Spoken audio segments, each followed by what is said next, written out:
Wyoming sky as Eliza Morgan stepped off the stagecoach, her legs stiff from the 3-day journey. Dust settled around her travel-worn boots while she surveyed the frontier town of Cottonwood Springs.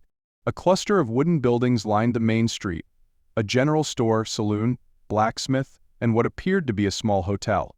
"Miss Morgan?" A deep voice called from behind her. She turned to find a tall man approaching, his stride purposeful yet unhurried. The setting sun cast his features in shadow beneath a well-worn Stetson, but she could make out a strong jawline peppered with stubble.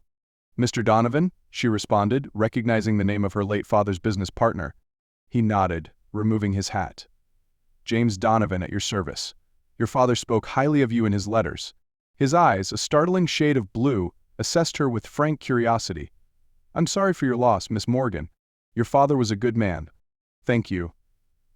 Eliza fought to maintain her composure. 3 months had passed since her father's death, but grief still sat heavy in her chest. "I appreciate you agreeing to meet me."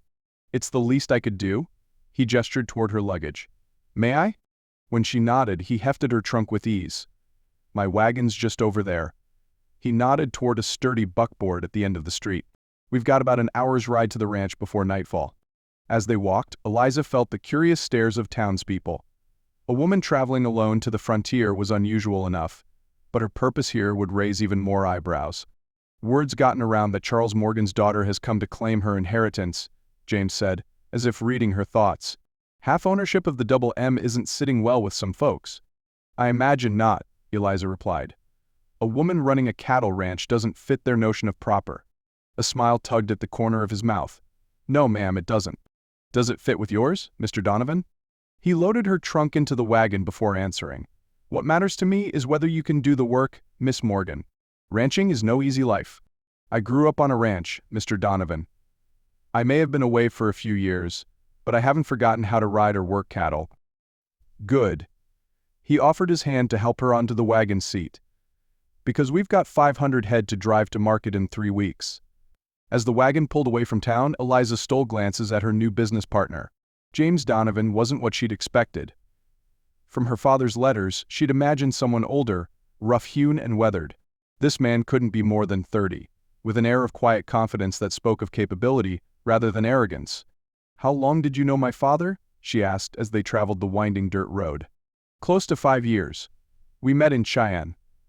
I was working as a trail boss, and he was looking to start a new spread after selling his Colorado ranch." James kept his eyes on the trail ahead. He had the capital, I had the experience. Made sense to partner up. "He never said why he sold our home," Eliza mused. "After Mother died, I went to stay with my aunt in St. Louis to finish my education. When I returned, everything was gone." James's hands tightened on the reins. "It wasn't my place to ask, but he mentioned something about starting fresh. Said Colorado held too many memories." The road ahead wound through rolling grasslands punctuated by stands of aspen, their leaves shimmering like coins in the fading light. In the distance, the silhouette of mountains stood against the darkening sky. "It's beautiful," Eliza whispered. "That it is," James agreed. "Your father loved this land. Said it reminded him of your mother, wild and beautiful." Tears welled up in Eliza's eyes, but she blinked them away. "Tell me about the ranch."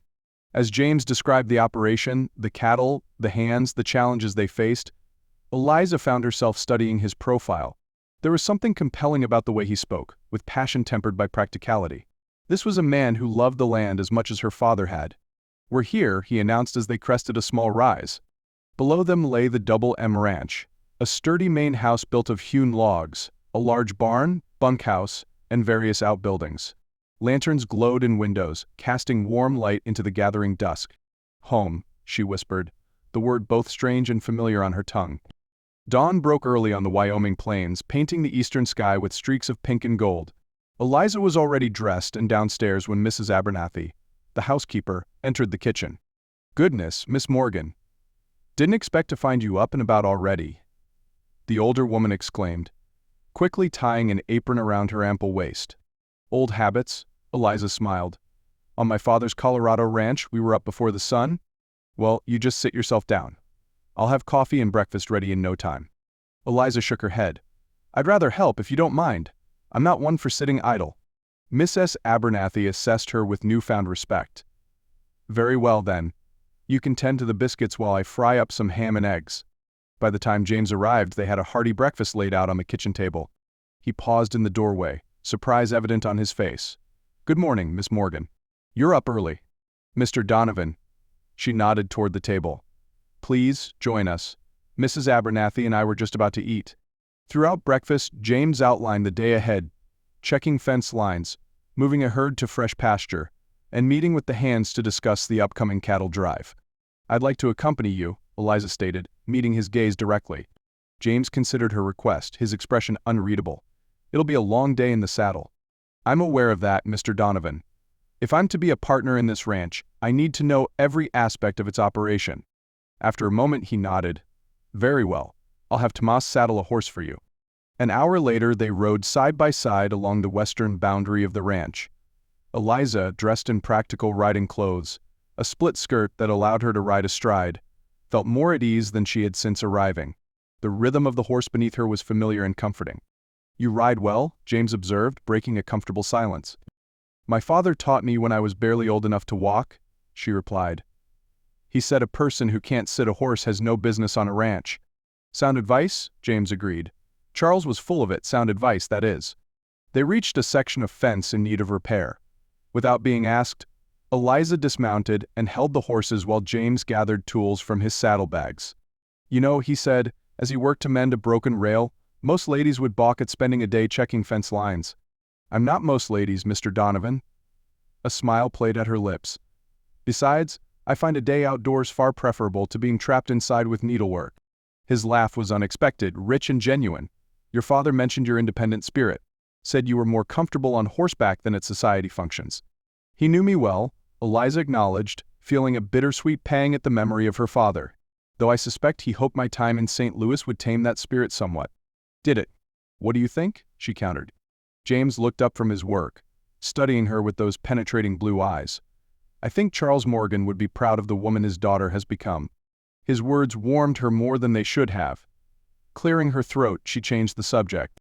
"Tell me about the cattle drive. Where are we taking the herd?" "Cheyenne," James replied, hammering the last nail into place. "We'll get a better price there than from the local buyers. It's a 10-day journey, if the weather holds." "I'd like to go along," Eliza stated. James straightened, wiping his hands on his jeans. "That's not necessary. I can handle the sale." "I don't doubt your capability, Mr. Donovan, but as half-owner of this ranch, I intend to be involved in all aspects of the business." She met his gaze steadily. "Including the drive and sale of our cattle." A frown creased his brow. "A cattle drive is no place for a woman?" she finished. "Mr. Donovan, I've worked cattle before. I know the risks and hardships involved. It's not just the work, Miss Morgan. It's the men. A cattle drive means sleeping rough, no privacy, and being in close quarters with a dozen ranch hands who aren't accustomed to minding their language or behavior around ladies." "I'm not asking for special treatment," Eliza countered. "I can pull my weight and handle myself around rough men. This is my ranch too, and I won't be excluded from any part of running it." James studied her for a long moment, his expression unreadable. Finally, he sighed. "Your father warned me you were stubborn." "Determined," she corrected with a small smile. "We'll see how determined you are after a day of riding drag," he muttered, but there was a grudging respect in his tone. The next 2 weeks passed in a flurry of activity as the ranch prepared for the cattle drive. Eliza threw herself into the work, rising before dawn and falling into bed exhausted each night. She helped sort cattle, mended tack, and assisted in preparing supplies for the journey. To her surprise, the ranch hands, initially skeptical of the boss lady, began to accept her presence. Her willingness to work alongside them, coupled with her obvious knowledge of ranch operations, gradually earned their respect. James, too, seemed to reassess his initial reservations. He began consulting her on decisions, listening to her suggestions, and including her in planning discussions. Their working relationship evolved into something approaching partnership. The evening before the drive was set to begin, Eliza found herself alone on the porch, watching the sunset paint the sky in vibrant hues. The sound of boots on wooden steps alerted her to James's approach. "Mind if I join you?" he asked, holding up a bottle and 2 glasses. She nodded, and he settled into the chair beside her, pouring a small measure of amber liquid into each glass. "To a successful drive," he said, offering her one. "To partnership," she countered, raising her glass in toast. The whiskey burned pleasantly as it went down, warming her from the inside. They sat in companionable silence, watching as stars began to appear in the darkening sky.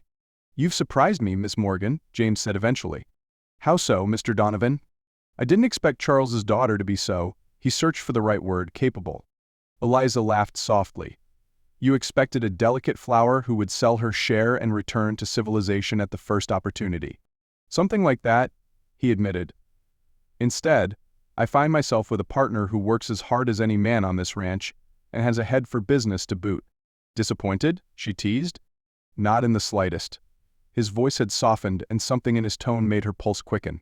"In fact, I find myself quite intrigued." Their eyes met in the gathering darkness, and for a moment, Eliza felt a connection that went beyond their business arrangement. Flustered, she looked away first. "We should turn in early," she said, rising from her chair. "Tomorrow will be a long day." James stood as well, his tall frame silhouetted against the night sky. "Indeed it will, Miss Morgan." He hesitated, then added, "Eliza, "Good night, Mr. Donovan," she interrupted, suddenly afraid of what he might say, and of how she might respond. As she hurried inside, Eliza pressed a hand to her chest, where an unfamiliar fluttering sensation had taken root. This was not part of her plan when she came to Wyoming to claim her inheritance. She had intended to prove herself capable of running the ranch, to honor her father's legacy, and perhaps eventually to find a suitable husband who would respect her position as an equal partner. James Donovan was certainly capable and respected her abilities, but the feelings he stirred in her were far from practical. They were dangerous, distracting, and increasingly difficult to ignore. The cattle drive proved every bit as challenging as James had warned. Each day began before dawn and ended well after dusk. The work was grueling, keeping 500 head of cattle moving in the right direction, crossing rivers, navigating rough terrain, and dealing with the inevitable problems that arose. Eliza took her turn at every position, from riding drag in the choking dust at the rear of the herd to scouting ahead for water and grazing land. She worked alongside the men, ate the same simple fare, and slept under the stars like everyone else. On the fifth night, as she sat by the campfire nursing sore muscles and blistered hands, James settled beside her, offering a cup of coffee. "How are you holding up?" he asked quietly.